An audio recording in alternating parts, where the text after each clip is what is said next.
লিখে গেছে পিতা মাতা মারা গেলে ওকে অগ্নি দেয় কেন? সন্তানের বাধ্য কি এই অগ্নি দেওয়া? এটা কেমন অবিধান?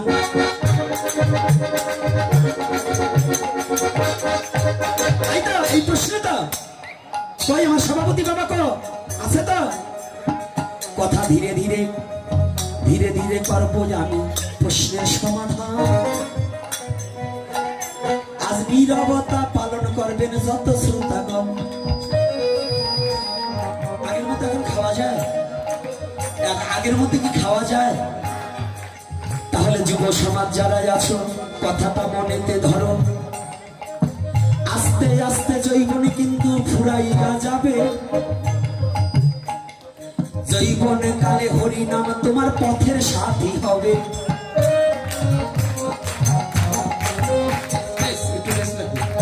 জৈবন চলিয়া গেলে সবই চলে যায়। জৈবন থাকিতে হরি নাম করিতে হয়।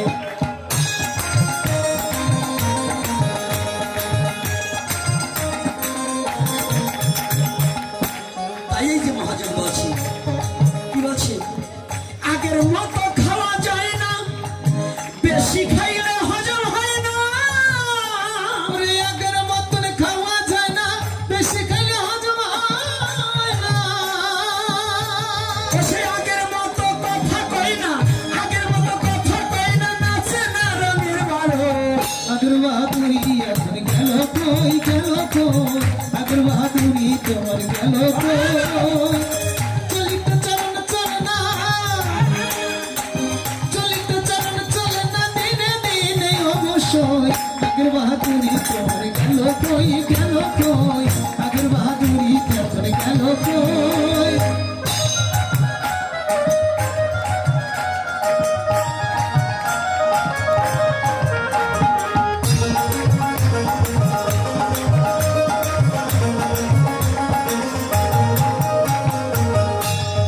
আর ছেলেবেলা ভালোই ছিলাম, বড় হয়ে দায় ঠেকিলাম, সময়ের মূল্য না দিলাম, তাইতে জবাব দেহি হই। তাই তো জবাব দিহি হই, তাই তো জবাব দিহি হয়। এই যে কথাটা, জৈবনে হরিনাম করছি না।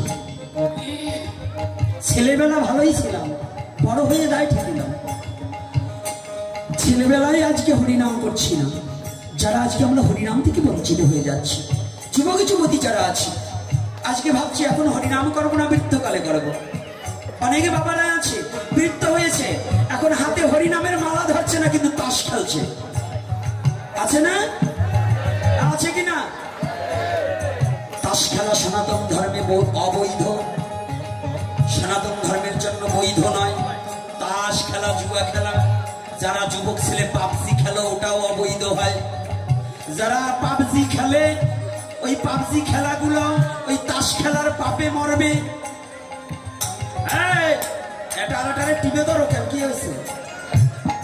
ওইটা কি পাবজির পাপি নাকি? খেলাটার নাম কি? পাবজি।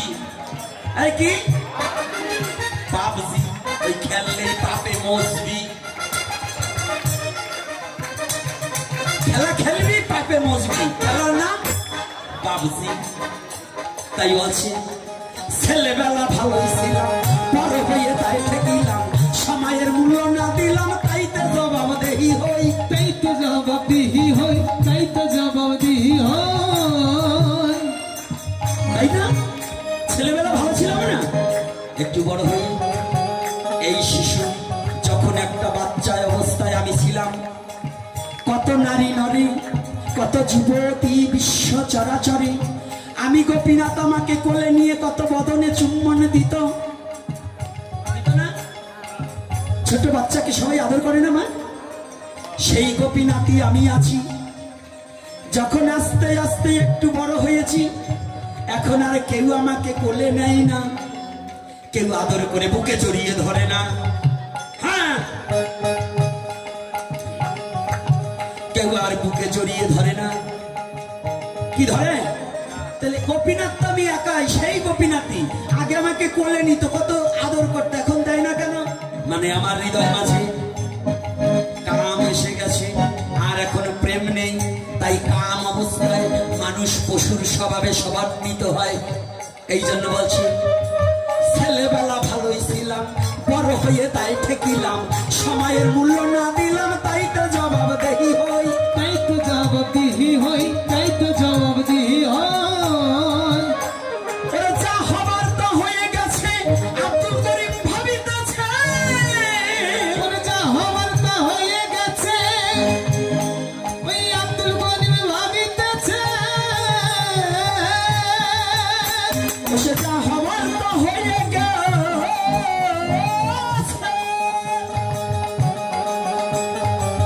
যা হবার তা হয়ে গেছে, আব্দুল করিম ভাবিতেছে। এমন একদিন সামনে আসবে, এমন একদিন সামনে আসবে, একেবারে দরবেশ হয়ে।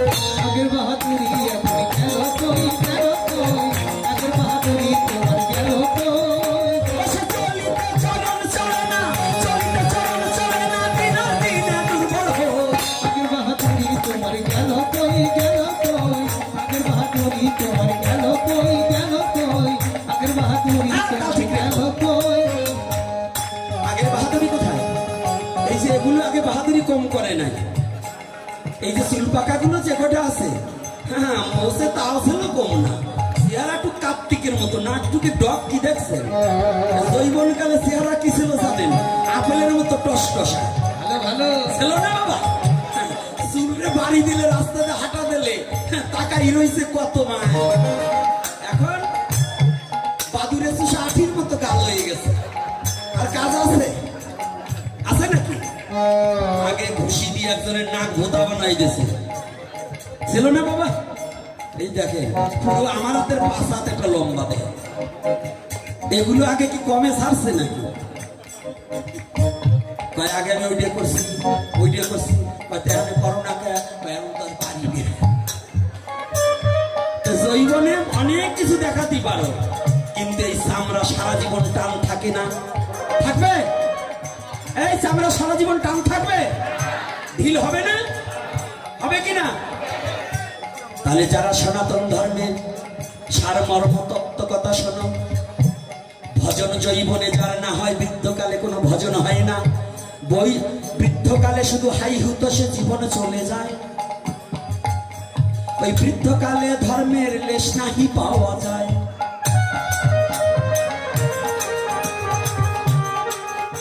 তাই এখন এত সময় আছে, হিংসা নিন্দা ছাড়ো, হিংসা নিন্দা ছাড়ে তোমরা হরি নাম করো। হরি নাম করো তোরা, হরি নাম করো, হরি নাম করো তোরা, হরি নাম করো। কায়দা আছে কি না? প্রত্যেকটা কথায় কায়দা আছে না? প্রত্যেকটা কথার মধ্যে রস আছে না? প্রত্যেকটা কথার মধ্যে উদ্বুদ্ধ কথা আছে না? প্রত্যেকটা কথার মধ্যে চেতনার কথা আছে না? প্রত্যেকটা পদ, এই যে একজন মুসলমান ব্যক্তি হয়ে যে কথাটা লিখেছে, ভেবে দেখেছেন? একজন মুসলমান হয়ে যে কথাটা লিখেছে, ভেবে দেখেছেন? আগের বাহাদুরি আমার গেল কই? বাহাদুরি চিরদিন থাকবে না, তবে চরম ধরে করিবে না। হে যুবক যুবতী, মা ও বাবারা, আসুন অহংকারকে পরিত্যাগ করে, রূপের গৌরবকে, ধনের গৌরবকে, যৌবনের গৌরবকে পরিত্যাগ করে আসুন সবাই মিলে সনাতনী হরি নামকে উচ্চারণ করি এবং হরি নামকে আশ্রয় করি। করব কি?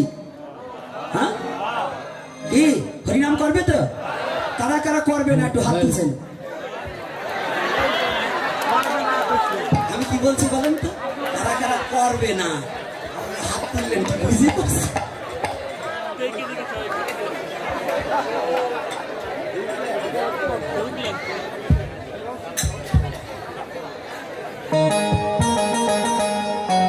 একটা প্রশ্ন সভাপতি করে গেছেন দান।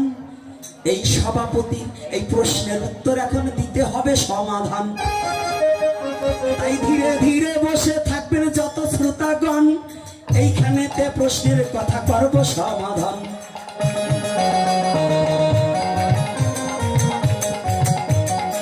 লিখে গেছে পিতা মাতা মারা গেলে মুখে অগ্নি দেয় কেন? সন্তানের বাধ্য কি এই অগ্নি দেওয়া? এটা কেমন অবিধান?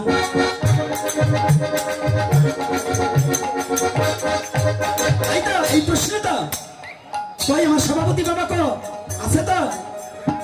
কথা ধীরে ধীরে ধীরে ধীরে করব আমি প্রশ্নের সমাধান। আজ নীরবতা পালন করবেন যত শ্রোতাগণ।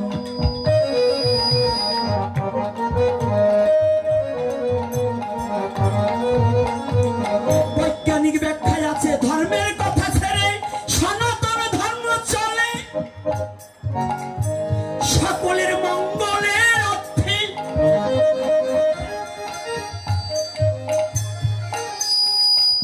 কি হলো এখন বিদায়ের সময় কেন কেউ কেউ করে না বাবা?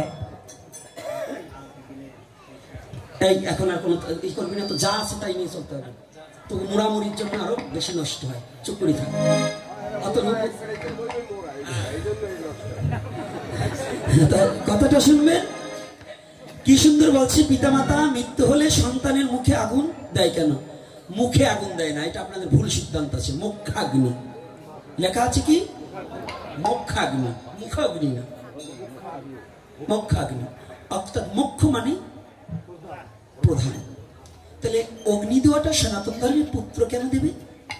পুত্র অগ্নি দিচ্ছে না নিজের দেহে নিজে অগ্নি দিচ্ছে?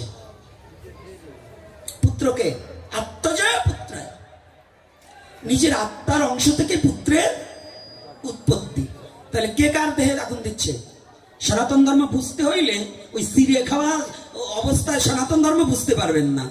সনাতন ধর্ম আগে বুঝতে হলে পরে একটু সাধনার জগতে এবং গভীর তত্ত্বের দেশে না ঢুকলে, জ্ঞানী না হলে সনাতন ধর্ম বুঝতে পারবেন না। এখানে কি বলছে? পুত্র দিতে হবে। কেন পুত্রের কথা বলছে? জ্যেষ্ঠ পুত্রের কথা উল্লেখিত। তো জ্যেষ্ঠ পুত্র কি? যদি জ্যেষ্ঠ পুত্র না থাকে তার পরবর্তী জন, যদি তাই সেও না থাকে তার পরবর্তী জন, যদি সেও না থাকে ওই বংশের একজন, ভ্রাতিস পুত্র আদি। যদি ভ্রাতিস পুত্র না থাকে ওই বংশের একজন, যদি বংশের না থাকে তাহলে স্বগোত্রের একজন মুখাগ্নি করবে। খালিও না, স্ত্রী থাকলে স্ত্রীও স্বামীর মুখাগ্নি করতে পারে। আপনাকে খুলে দেখবেন, খালি পুত্র করবে এটা নয়, স্ত্রীরও স্বামীর মুখে অগ্নি করা, মানে মুখে নয়, অগ্নি দান করা, মুখাগ্নি দান করা এটা কর্তব্য। স্ত্রীরও বিধান আছে।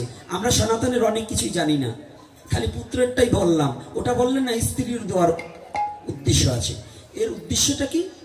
মুখাগ্নি মানে অগ্নির মুখে দান করে দেওয়া, ওই দেহটাকে মুখে আগুন ঠেসে ধরা নয়। কারণ ব্রহ্ম থেকে সৃষ্টি, আর ব্রহ্মা হচ্ছে সৃষ্টিকর্তা। তাই সেই অগ্নি দেবতা ব্রহ্মা, তার কাছে অর্পণ করে দেওয়া হলো যে তোমার এই দেহখানাকে কার কাছে অর্পণ করে দেওয়া হচ্ছে। আচ্ছা, এটা হলো এক প্রকার। আর এক প্রকার যদি বলেন বৈজ্ঞানিক দিকে, অগ্নিতে পুড়িয়ে দেওয়া হয় কেন? আমাদের বেশিরভাগ ঠেলাঠেলি, ওই যে আমার যে মোল্লা বাবাজি আইছে, উনিও কেন একটু পরে আর একজনে কয়, এই কি দেখছিস আমাদের ধর্মে আমাকে সুন্দর করে কবর দেয়, কত গোসল করাইয়ে, কত সেন্ট মাখাইয়ে, তো ওদের পোড়াইয়ে হাত পা ভাঙিয়ে। কি বলে না বাবা? এটাও আপনাদের লজিক ঠিক না। উদ্দেশ্য বৈজ্ঞানিক যুক্তিতে করোনা যখন আসলো, করোনায় এত মানুষ মারা গেছে, আপনারা যারা ইউটিউবে দেখছে, ভাইরা হিন্দু আর মুসলমান নাই, এক এক জায়গায় আগুন দিয়ে পেট্রোল দিয়ে পোড়াই দিয়েছে। ওই খ্রিস্টানও পোড়াইছে, মুসলমানও পোড়াইছে, হিন্দু পোড়াইছে। পোড়ায় নাই? সত্যি কথা বলবেন, পোড়ায় নাই? বলেন তো পোড়াইছিল কেন? হ্যাঁ, ওইটার মধ্যে কি আছে? জীবাণু আছে। ওই জীবাণুটা জানি আর একজনকে ক্ষতি না করতে পারে। তো সনাতন ধর্মের আর্য মহর্ষিদের বিধানটা কি জানেন? যে বিধানটা হচ্ছে প্রতিটা মানব দেহটাই হচ্ছে রোগের বসবাস। এই দেহ থাকলে তার রোগ আছে, একটা না একটা আছে। তো যারা দেহধারী জীব তাদের রোগ আছে। তো দেহ থেকে যখন প্রাণ পাখি চলে যায়, রোগটা তো আর চলে যায় না, দেহটা তো থেকে যায়। কিন্তু যাকে কোনোদিন আমি দেখি নাই সেই বস্তু চলে গেছে, কিন্তু যাকে আমি দেখছি তা তো রয়ে গেছে। তো এই দেহটায় অনেক রোগ থাকে। তাই সনাতন ধর্মের আর্য মহর্ষিরা ধার্য করলেন, যদি অগ্নি দ্বারা তাকে সৎকার্য করা হয় তাহলে ওই জীবাণু আর কোনো দিকে ছড়াতে পারবে না, এজন্য তাকে দাহ করে দেওয়াই শ্রেষ্ঠত্ব হয়। আর পুত্র দ্বারা কেন? পুত্র হচ্ছে নিজের আত্মজ, সেই নিজেকে নিজে দাহন করে বিশ্ব জগৎকে স্বীকৃতি এবং ভগবানের কাছে প্রার্থনা করতে হয়, অগ্নি দেবতার কাছে প্রার্থনা করতে হয়। এজন্য মৃত্যুর সংবাদ শুনলে যেন কি বলতে হয়? হ্যাঁ, সর্বং দেহাং গাত্রাণি দিব্যান লোকান সগচ্ছতি। এত সহজ না, খালি ওইটুক পাইছো আরটুক পাও নাই। কি না মিথ্যা ভুল বলছি নাকি? ওইটুকু আছে দেখবেন। কি বাবা ডাক্তার মশাই আছে না? স্বয়ং সর্বগাত্রাণি দিব্যানো লোকম স্বাগত। তাহলে এখানে কি এই কথার তাৎপর্য জানেন? ওই যে মুসলমান বাবারা যে কয়জনই দাঁড়িয়ে আছে, ওনারা বলেন কি ইন্নালিল্লাহি ওয়া ইন্না ইলাইহি রাজিউন। তো ওনাদের কেন বলছে যে তুমি যাও আমিও আসতেছি, এই পথটা সবাই রাজি। দিব্যানে লোকানো স্বাগচ্ছিত। দিব্যান মানে দিব্য ধামে একদিন ছিলে, লোকানো মানে তুমি চলে যাচ্ছ, স্বাগচ্ছিত সব মানে নিজে আমিও আসিতেছি বন্ধু, আমিও পরম বন্ধুর কাছে আসিতেছি, পরম পিতা জগদীশ্বরের কাছে আসিতেছি। এজন্য আমাদের মন্ত্র আছে, কিন্তু আমরা মৃত্যু সংবাদ, জন্ম সংবাদে কি হয়? ওম আয়ুষ্মান ভব, খালি আয়ুষ্মান ভব বললে হবে না, ওম আয়ুষ্মান ভব। তাহলে এই যে আমরা কি বলি, জানি না তার বলবো না। হ্যাঁ, এই যে মায়েরা প্রতিটা সন্তান পৃথিবীতে জন্ম দেওয়ার সময়, পৃথিবীতে আসবে যখন, যারা এই যে এখন তো সিজারে হয়, আগে ধাত্রী মাতা ছিল, ইসলামের দূত মাতা ছিল, নবীর দূত মাতা মা হালিমা, জানেন না? বলি আর পারবো না আজকে, না একটু এই বিরক্ত হইস না, ওরা যখন ছাড়বে না একটু বললেই যায়। ওই বলতাম না, এই কথাটা বলতাম না। আমি অন্য কোনো ধর্মের আলোচনা করি না, একেবারেই করি না, আর ওখানেও যাব না। মায়ের সম্মানটা কি তাই একটু বুঝুন। সনাতন ধর্মের মধ্যে আমাদের মা কয়জন? হ্যাঁ, মা কয়জন? মিথ্যা কথা। ধরণী দেবীও মা। ধরণী দেবী মানা, গুরু মা মানা মানয়, গর্ভধারিণী মা মানয়, ধাত্রীমাতা কি মানয়, শিক্ষকের স্ত্রী কি। এইভাবে 7 জন মায়ের অধিকার দিয়েছে। গঙ্গা দেবী কি এইভাবে কয়জন মা? 7 জন আছে না, সপ্তমাতা সপ্তপিতা, এইভাবে 7 জন পিতাও আছে। তাই একদিনের এই 2-4 দিনের ভাগবতীয় কথায় আর 2-4 দিনের কথায় হবে না। আমার মন যখন খেপে যায় তখন ওই যে অনর্গল মেশিন অটো হয়ে যায়, তখন খালি বলতেই তালে থাকতে ইচ্ছা হয়। এটা হলো আমার মন যখন খেপে যায় তখন মেশিন অটো হয়ে যায়, স্টার্ট না দিলেও চলে। ওরা আমার গাইলে ঘরে নিয়ে আজকে যে কি বলবে তা জানি না, আমার মারে শুদ্ধ উদ্ধার করবে আমি জানি, তা করলেও উপায় নাই, কারণ ওদের অধিকার আছে, ওরা বলবে। কি বলবো, আমার মারে বললে বাবা তো ওকে বলি। তো এইবার শুনুন, ধীরে ধীরে করি বর্ণনা। আগে সনাতন ধর্মের সন্তান প্রসব করার সময় একজন ধাত্রীমার প্রয়োজন হইতে, এখনো হয় না। ধাত্রীমাতা কি করত? সন্তানটাকে প্রসব করাইয়ে কর্ণে একটু কৃষ্ণ নাম দীক্ষা দিত। এখন আর সেটা হয় না, এখন আর সেটা হয় না। তাই প্রতিটা সনাতন ধর্মদের এই পৃথিবীতে সন্তান আসার সাথে সাথে ওম আয়ুষ্মান ভব শুনতে হবে, বলতে হবে। আর যারা ওই আপনজন থাকবে, সন্তানটাকে কোলে নিয়ে সাথে সাথে একটু কৃষ্ণ নাম কর্ণে শোনাতে হবে। বলো না গো রাধে রাধে। কি কষ্ট পাচ্ছেন? 50 বছর ধরে মন্ত্র নেছেন, গুরুদেব বললে নাই। গুরুদেব বলছে চান্দা তো গুরুদেবরে দেন, আমারে দেশেন নাকি? 10 টাকা 5 টাকা তাও দেন নাই, কতটা পকেটে টাকা থাকতেও দেন নাই, আমি জানি। কিন্তু গুরুদেবে কোনোদিন কিছু বলে নাই, ওই জায়গা মুসা ধরিয়ে দেবেন। আর আমরা এত খাটি আপনাদেরকে বলার জন্য যে জীব একটু জাগুক। 10 টাকা তাই বাইর করে না, 500 টাকার নোট দিয়ে 495 টাকা ফেরত নেয়। ওরে কিপ্টের বুঝছেন? কালকে আমার বলতেছে বাবা 500 টাকার নোট দিয়ে 495 টাকা নেছে। কথাটা বুঝেন নাই? মানে এ জায়গা দেবে না। আর যদি সন্ত্রাসী আসে চাকু ধরে শালা বলবে, তাও তারে বাবা কইয়ে টাকা দেবে। আর আমরা বাবা বলি, তাও ভগবানের সেবায় 10 টাকা বাইর করতে চায় না। এই হচ্ছে আমাদের অবস্থা। তো এই জন্য বলবার ইচ্ছে হয় না, তবুই মন গেছে খেপে না বললেও যাব না।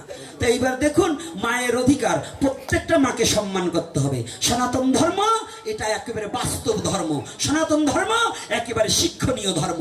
সনাতন ধর্মে বললেন যা দেবী সর্বভূতেষু মাতৃরূপেণ সংস্থিতা নমতস্যৈ নমতস্যৈ নমতস্যৈ নমো নমঃ। বলছে কিনা? আছে কিনা? ইসলাম ধর্মে নবী তার দুধমা হালিমাকে নিজের পাগড়িতে বিছিয়ে দিয়েছিল। বলবো না, 2-4 ঘন্টা বলতে পারি, কিন্তু বলবো না, কারণ এরা আবার একটু অন্য কায়দার। যদি একটু কথায় ফাঁক পায় আইসি পাড়াই ধরবে, এই জন্য বলবো না। বুঝেন নাই? কথায় ফাঁক পাইলে ওরা বাবেরও ছাড়বার চায় না, এই জন্য ওরা বলবার চাই না। তো ওই দুই তিনটে বস দাঁড়ানো দেখি এত কষ্ট করে 2 ঘন্টা বস দাঁড়ায় রয়েছে, এই জন্য একটু বললাম।